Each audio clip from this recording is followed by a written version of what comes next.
अरे ओ साहब, कहाँ गए ये बाकी के लोग?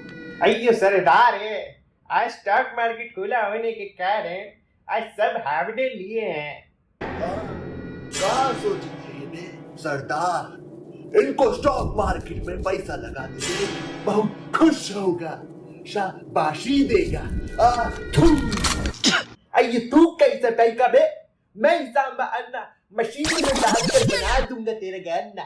अरे सांबा मेरे मुंह से छूट गया है। वो इसे क्या लगता है सब? कैसा रहेगा नहीं 2023 में स्टॉक मार्केट? अयो सरदार, अगर ये मुझे पता होता तो मैं आपके साथ नल्ला क्या कर रहा होता। चुप कर दो कोडिंग के पिंच।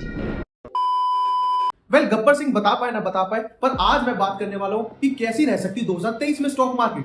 कि यहाँ पर हम फिर से एक रिसेशन वाला माहौल देख सकते हैं, या फिर ये 2023 हम सभी के लिए बड़ी ग्रोथ लेके आ सकते हैं स्टॉक मार्केट में। कौन से सेक्टर्स हो सकते हैं जो यहाँ पर आउट परफॉर्म करे, किस टाइप के स्टॉक्स यहाँ पर आपको मल्टीपैगर रिटर्न्स दे सकते हैं। अगर जानना चाहते हैं तो चिपके रहिएगा इस वीडियो के साथ में, क्योंकि आज मैं इन सभी चीजों के बारे में बात करूंगा। नमस्कार, मेरा नाम सार्थक जैन है और आप ये वीडियो आराम से समझ पाए, इजीली आप यहां पर समझ पाए कि कैसी 2023 की मार्केट्स रह सकती है। इसलिए ये वीडियो मैंने 3 पार्ट्स में डिवाइड कर दिए, सो दैट यहां पर मैं हर चीज स्टेप बाय स्टेप डिस्कस करूंगा। क्या हुआ इस मार्केट के अंदर, क्या हो रहा है और क्या हो सकता है यहां पर 2023 के अंदर। तो स्टार्ट करते हैं यहां पर हम हमारी पहली केस स्टडी से, क्या हुआ इस साल मार्केट के अंदर। देखिए, विराट कोहली की बैटिंग को अगर कोई टक्कर दे सकता है तो वो है हमारी स्टॉक मार्केट, क्योंकि दोनों का पता नहीं कभी भी पलट सकते हैं। क्योंकि जो लोग यहाँ पर 2020 में ये सोच के आए थे पैसा ही पैसा होगा, उनकी 2022 तक आते आते ऐसी हालत हो गई कि मेरी हालत इतनी बुरी है, मैं खाने के पैसे नहीं है, बहुत जो इन वकीलों को मैं खिलाता हूँ।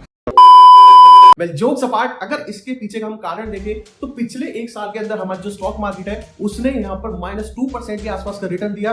अगर हम यहाँ पर सितंबर अक्टूबर 2021 से यहाँ पर करंट जो ईयर चल रहा है, नवंबर अब लग चुका है 2022 में, तो यहाँ तक का देखें तो -2% के आसपास रिटर्न दिया, मतलब कुछ भी रिटर्न नहीं दिया मार्केट ने। तो साला ये दुख का खत्म नहीं होता बे।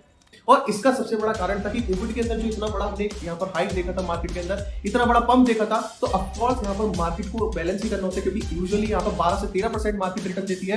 इसके कारण यहाँ पर इस साल जो हमने देखा कि -2% का रिटर्न दिया, और इसके पीछे के सबसे बड़े कारण रहे यहाँ पर हमारा कोविड के after effect. Of course market suffering sharp losses over the coronavirus crisis. That Sensex has now also gone down with over 2,500 points. Now this has clearly become today for now the biggest fall ever, while Nifty opened below 10,000 mark for the first time. यहाँ पर जो supply chain issues रहे, साथ ही साथ में यहाँ पर Russia और यूक्रेन की वॉर हो गई, यहाँ पर हाई इन्फ्लेशन रेट हो गए, जिसके कारण यहाँ पर ये हमें मार्केट के अंदर इस टाइप के सिनेरियोस देखने पड़े। बट अगर हम यहाँ पर एक डेटा की बात करें तो यहाँ पर अगर 70 साल की हम हिस्ट्री के अंदर देखें तो 80% ऑफ द ईयर्स हमारे यहाँ पर बुल फेज के अंदर चले हैं, और सिर्फ 20% ऑफ द ईयर्स ही हमारे बियर फेज में रहे हैं।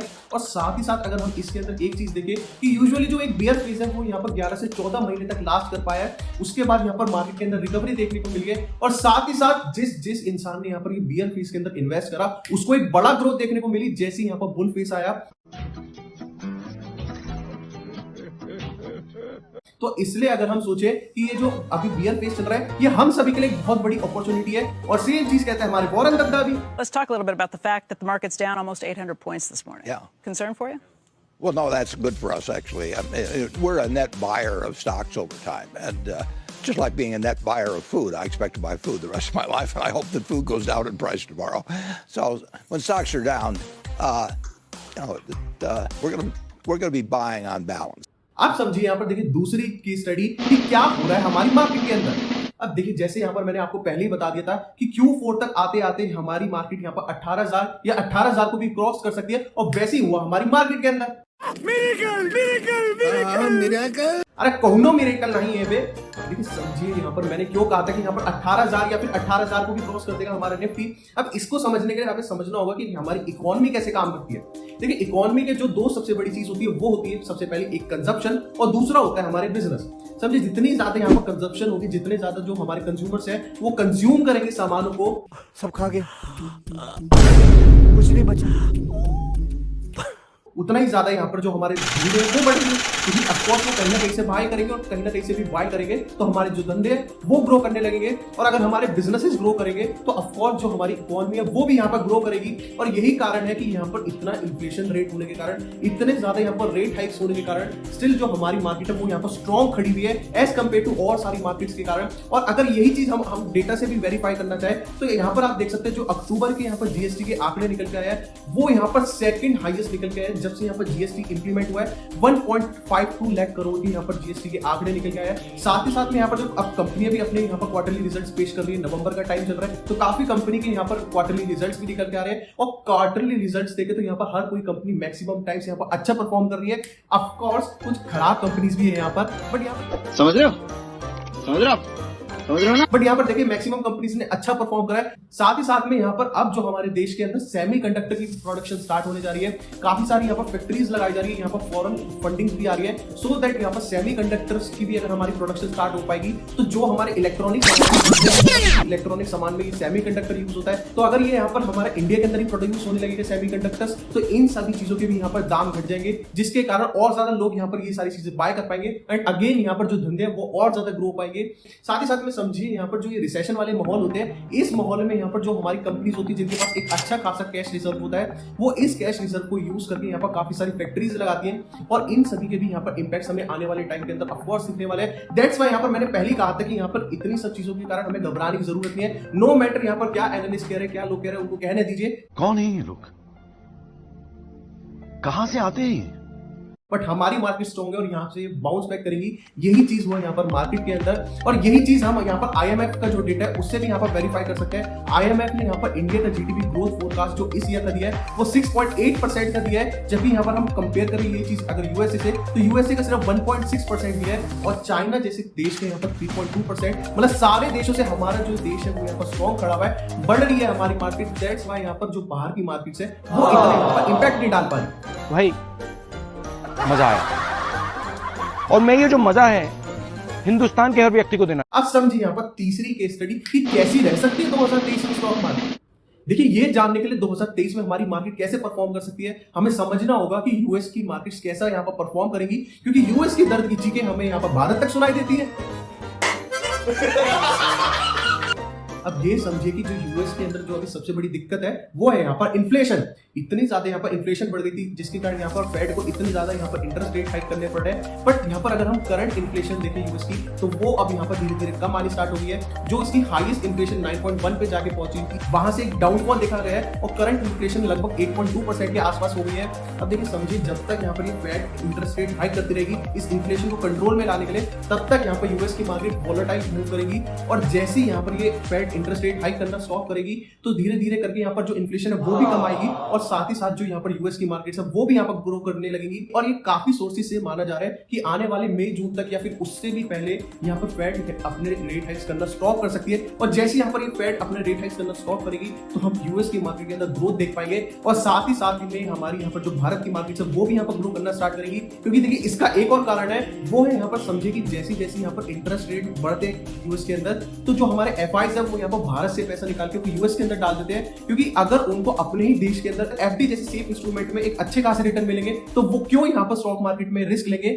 मेरे को इस बार रिस्क लेने का ही नहीं है, बिल्कुल रिस्क नहीं लेने का। दैट्स व्हाई जो एफआईज है वो जैसे जैसे इंटरेस्ट रेट हाइक होते हैं यहाँ पर जो अपना भारत से पैसा निकाल के वो यूएस के अंदर शिफ्ट कर रहे हैं। और साथ ही साथ में अब देखिए जैसी जैसी यहाँ पर इन्फ्लेशन डाउन आएगी, इंटरेस्ट रेट भी डाउन आएंगे यहाँ पर, तो यहाँ पर जो एफआईज है जिन्होंने अपना पैसा यहाँ पर एफडीज के अंदर डाल रखा है वो वहां से निकाल के फिर से यहाँ पर इंडियन मार्केट के अंदर शिफ्ट होंगे।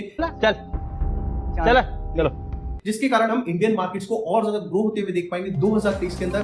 दैट्स व्हाई मेरा मानना है कि यहाँ पर 2023 के जो फर्स्ट हाफ है उसके अंदर जो हमारी मार्केट है वो मॉडरेट परफॉर्म कर सकती है, बट आने वाले जो सेकंड हाफ होगा 2023 का उसके अंदर हम अच्छी खासी मूव देख पाएंगे स्टॉक मार्केट के अंदर। और मेरा मानना है कि हम 20 से 21 हजार के आसपास यहाँ पर निफ्टी जा सकते हैं, क्योंकि जैसे अभी यहाँ पर मैंने पहले भी बात करी थी, जितनी ज्यादा डाउन यहाँ पर बियर फेज में मार्केट जाती है उससे कहीं ज्यादा यहाँ पर ये बुल फेज के अंदर मार्केट जो है वो रिकवर भी होती है और ज्यादा वहां से ग्रो भी होती है। दैट्स व्हाई जो हमारी मार्केट है वो इस बियर फेज में लगभग 18 से 20% यहाँ पर डाउन गई थी। तो मेरा मानना है कि यहाँ पर जब ये बुल फेज आएगा जाएगा 2023 के एंड तक आते आते, तो यहाँ पर हम अच्छी खासी एक मूव देख पाएंगे इंडियन स्टॉक मार्केट्स में। अब यही चीज अगर हम यहाँ पर एक डेटा से भी यहाँ पर प्रूव करना चाहे तो साथ ही साथ में आप यहाँ पर ये डेटा देख सकते हैं कि जहाँ पर ये यूएस का जो डाउ जोन्स है और निफ्टी की यहाँ पर परफॉर्मेंस देखें, अगर हम 2008 का जो लीमन ब्रदर क्राइसिस था उसके बाद देखें तो 14 सालों के अंदर अंदर हमेशा जो डाउ जोन्स है उसने यहाँ पर निफ्टी को अंडर परफॉर्म करा है। 13 सालों में जहां पर डाउ जोन्स ने यहाँ पर 231% का रिटर्न दिया है, वहीं हमारे जो निफ्टी 50 है उसने यहाँ पर 361% का रिटर्न दिया है। 14 सालों में जो यहाँ पर डाउ जोन्स ने 187% का रिटर्न दिया है, हमारी मार्केट ने यहाँ पर 340% का रिटर्न दिया है। अब समझिए जब इतना बड़ा यहाँ पर रिटर्न मिल रहा होगा तो ऑफकोर्स जो एफआईज होंगी वो अपना पैसा यहाँ पर एफडी जैसे इंस्ट्रूमेंट से निकाल के वो भारत की मार्केट में डालेंगे, और जैसे यहाँ पर एफआईज का भी पैसा फ्लो होगा तो हम अच्छी खासी मार्केट के अंदर ग्रोथ देख पाएंगे।